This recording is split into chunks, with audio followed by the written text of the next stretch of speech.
작업을 한다는 거 굉장히 매력적인 일이라고 생각해요.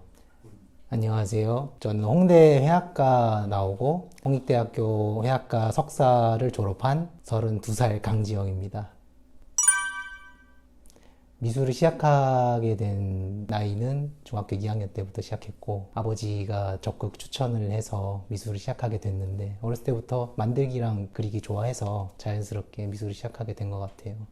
아버지가 미술을 하시는 분이어서 저한테 많은 영향을 미친 것 같아요. 저희 형도 미술을 했고, 동생도 미술을 하게 됐고, 가족이 5명인데 4명이 미술을 하게 된 미술가 가족이에요.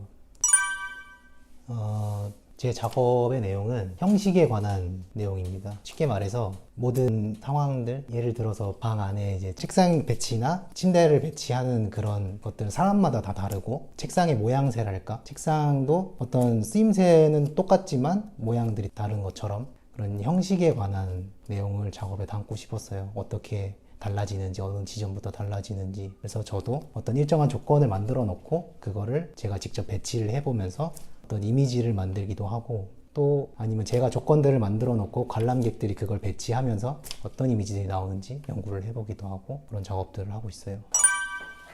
처음에 제가 음악을 좋아해서 음악에 관련된 작업을 하기 시작했는데, 음악은 눈에 보이지 않으니까 눈에 보이지 않는 것들을 가시화시키는 과정에서 분명히 보이지 않은 것들인데 내가 왜 이런 형태로 만들었을까에 대한 궁금증부터 시작했던 것 같아요. 이런 것들이 다 음악 관련돼서 파형 같은 거를 이제 시각화시킨 것들이었는데, 왜 이런 모양이 나왔을까? 이런 거를 또 길거리 지나다니면서 왜 이런 것들은 이런 모양을 가졌지? 음식점에 들어가면 분명히 다른 음식점, 같은 음식을 팔아도 어떤 책상의 배치랄까, 식기 도구의 배치랄까, 이런 건 다 다르니까 그런 것들이 달라지는 지점이 무엇인가 좀 궁금하기도 했고, 그런 거에 연구를 하기 시작했어요.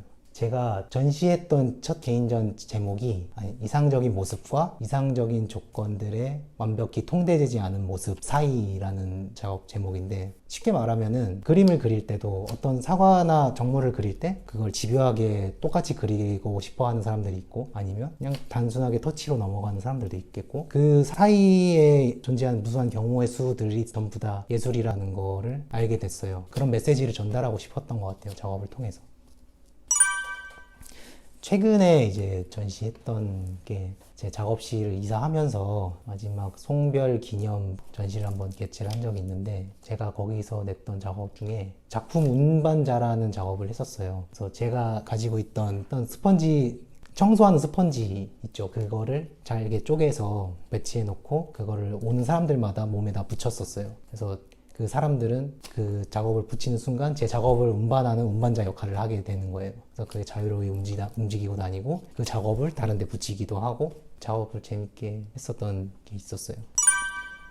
제가 좋아하는 작가는 리차드 세라랑 아니시 카푸어인데, 제가 좋아하는 포인트가 어떤 그 작업적인 거나 개념적인 것, 그런 것보다 어떤 에피소드나 일화 에피소드에 꽂히는 것 같아요. 리차드 세라 같은 경우는 철강을, 선박을 만들 때 사용하는 그 재료인 철강판을 이용해서 작업을 하는데, 하나의 톤 단위의 무게를 가지고 있어요. 그거를 미술관에 전시를 하기 위해서 기본적으로 사람이 들 수 없는 무게이기 때문에 계단으로 옮길 수 없으니까 천장을 뜯고 헬리콥터로 옮겼대요. 그리고 다시 닫고. 그 얘기를 듣고, 와, 이 사람은 정말 자기 작품 세계를 관찰하기 위해서 굉장히 완고하고 확고한 사람이구나라는 생각이 들어서 너무 멋있다라는 생각이 들었어요. 그리고 아니시 카푸어는 리바이어던이라는 작품이었는데, 그 사람이 이제 그 리바이어던이라는 작품을 발표를 하는 시기에 많은 기자분들이 와서 이게 무슨 작품일까? 어떤, 리바이어던이 그 전설 속에 나오는 괴물의 이름인데, 사람들이 어떤 괴물을 만들어 놨을까 잔뜩 기대하고 와서 줄 서서 봤는데, 들어가 보니까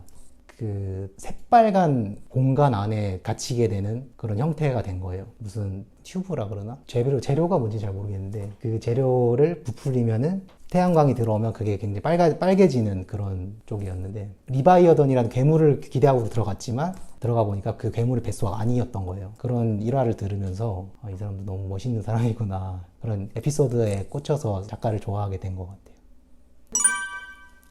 현재 목표는 작업을 계속 할 수 있게, 지속 가능할 수 있게 만드는 게 목표예요. 작업을 하면서 계속 일을 할 수밖에 없는 상황이니까 작업만 할 수 있는 상황을 만들어내는 게 지금은 현재로서는 가장 큰 목표예요. 사실 미술 하면은 할 수 있는 일들이 많잖아요. 저는 학원 알바부터 시작해서 과도 했었고, 또 영상 관련돼서 클럽이나 이런 데서 영상 틀어주는 일도 했었고, 또 교수님 어시스트 같은 것도 했었고, 지금은 모 학교의 박물관 안에서 조교 업무를 하고 있어요. 제가 그렇게 돈을 벌고 있고, 이제 그걸로 작업을 하기 위해서 재료들을 사고, 전시를 하는 것 쪽으로 돈을 쓰는 것 같아요. 저도 이제 미술을 하면서 하소연을 많이 하긴 했는데 그렇다고 해서 다른 일들이 또 배고프지 않느냐라고 생각하면 또 그건 아닌 것 같다는 생각이 들어요. 음식점을 하면서 손님이 없는 음식점들도 많고 딱히 돈을 번다고 생각을 해서 다른 일을 한다고 해서 뾰족한 대안이 있다고 생각이 안 들기 때문에 그래서 미술을 한다는 것만 배고프다라고 생각은 안 해요. 이제 선배들 얘기도 들었고 또 아버지 얘기도 들으면 대학 나오고 전시가 바로 잡히기도 하고 작품이 바로 졸전해서 팔리기도 하고 이런 얘기를 많이 들었는데 제가 졸업할 때쯤이 불경기가 시작할 때쯤이었어요. 그래서 저도 이제 졸업하면은 뭔가 하고 있겠지, 뭔가 전시도 하고 개인전도 매년 하고 있고 이럴 줄 알았는데 막상 뵈니까 작품은 안 팔리고 갑자기 머리가 하얘지네요. 머리 말하다가 막상 얘기하다 보니까 이렇게 어둡게 얘기할 게 아니었는데 되게 어두워지니까 저는 돈을 벌면은 웬만하면 잘 안 쓰긴 하는데 요새 유튜브를 하고 싶어서 유튜브 관련된 장비나 그 관련된 재료 같은 거 사고 있어요. 택배 많이 오는데 요새 상자 뜯어보는 재미로 살고 있습니다. 이제 컨텐츠는 제가 이사 오면서 좀 넓은 방을 얻었는데 이 방 안에서 뭘 할 수 있을까 생각하다가 도전하는 게 재밌을 것 같아서 유튜브도 사실 저한테 도전이긴 하지만 그 처음 시작할 때 다들 어렵잖아요. 뭐든 할 때.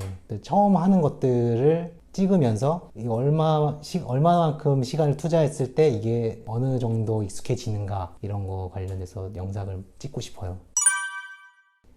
작업을 한다는 거 굉장히 매력적인 일이라고 생각해요. 처음 이제 제 작업을 시작했을 때 보통 1, 2학년 때는 그냥 과제만 하다가 3, 4학년쯤 이제 자유 작업하는데 그때부터 너무 재밌었어요. 저를 표현할 수 있다라는 게 정말 많은 직업 중에 자기를 표현할 수 있는 직업이 얼마나 있을까 생각해보면 이 직업이 얼마나 매력적인 일인지 아실 거예요. 근데 그만큼 얼마나 치열한지도 알아야 된다고 생각이 들어요.